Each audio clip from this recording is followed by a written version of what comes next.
UK and Australia agree broad terms of trade deal. The broad terms of a trade deal between the UK and Australia have been agreed, the BBC understands, with a formal announcement expected on Tuesday. UK Prime Minister Boris Johnson and Australian PM Scott Morrison agreed the deal over dinner at Downing Street. This is the first trade deal to be negotiated from scratch since the UK left the EU. It is seen as an important step towards the UK joining a wider Asia-Pacific free trade agreement. The UK government has signed a long list of trade deals over the past year. Now, a strong possibility that we will have a solution that's much more like an Australian relationship with the EU than a Canadian relationship with the EU. That doesn't mean it's a bad thing.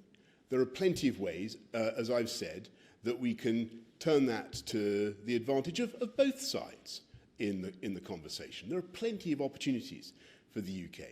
But yes, now is the time for the public negotiate a free trade. Well, it'll be pretty disappointing, I think you'll find out, where we have obviously a deal with the EU on WTO terms, and there are really some very large barriers to Australian trade with Europe, which we're seeking to address as we negotiate a free trade agreement with Europe. But Australians would not regard our trade relations. But they have been rollovers of those the UK already had as part of the EU. The new trade deal is expected to give UK and Australian food producers and other businesses easier access to each other's markets, an ambition perhaps alluded to by the meal served up to the pair on Monday evening: Welsh lamb and Scottish smoked salmon, washed down with Australian wine. The UK government says membership of the Comprehensive and Progressive Agreement for Trans-Pacific Partnership, CPTPP, could provide British farmers with huge opportunities. However, there have been concerns in the farming community about the UK compromising on its food standards, as well as tensions in government between the Environment Secretary, George Eustace, and the Trade Secretary, Liz Truss.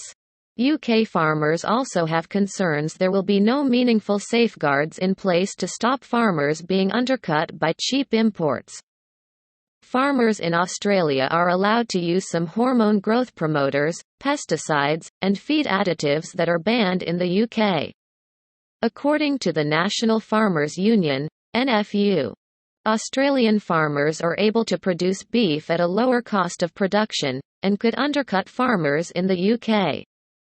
Scotland had raised worries about the farming industry being overwhelmed if the market was flooded with lower standard goods. The Department for International Trade has previously said any deal with Australia would include protections for the agriculture industry and not compromise the UK's high standards. Trade Secretary Liz Truss defended plans for a deal with Australia last month, telling MPs, "We will make sure in all the deals we do that British farming thrives." Like and subscribe News BBC channel to get the latest news updates, please.